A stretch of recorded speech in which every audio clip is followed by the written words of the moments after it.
আসসালামু আলাইকুম। আজ আমি একটি ঔষধি পাতা বলতে পারেন, আবার শরীরের জন্য খুবই উপকারী, ব্যথা যাদের শরীরে অনেকেই খেতে চায় না এই শাকটা, তাই আমি এই শাকটাকে আজকে বাচ্চাদের জন্য খুব উপকার, বড়দের জন্য খুব উপকার, তাই ভাবলাম কি করি এই পাতাটা দিয়ে। তাই আমি পেঁয়াজু বানার চিন্তা ভাবনা করলাম।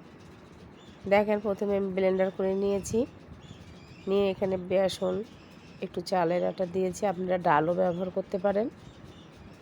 দিয়ে পেঁয়াজ, ঝাল যে যেরকম খাবেন ঠিক সেরকমই দিয়ে দিবেন। দিয়ে মেখে নিয়ে লবণ, হলুদ, জিরের গুঁড়ো দিয়ে দেখেন আমি একে একে একটি বড় কড়াইয়ের মধ্যে নিয়েছি, যাতে একবারে সব হয়ে যায়। দিয়ে খুব সামান্য আঁচে ভেজে নিয়েছি, যাতে যেহেতু পাতা যাতে পোড়া না লেগে যায়। দেখেন আমার ভাতটা এরকম হয়ে গিয়েছে, দেখতে অপূর্ব লাগছে, খেতে অসম্ভব মজার। এভাবে বাসায় একদিন অবশ্যই বানিয়ে ফেলবেন। আর ভিডিওটা যদি ভালো লেগে থাকে লাইক, কমেন্ট, শেয়ার করে জানাবেন, যাতে সবাই বানাতে পারে। আল্লাহ হাফেজ।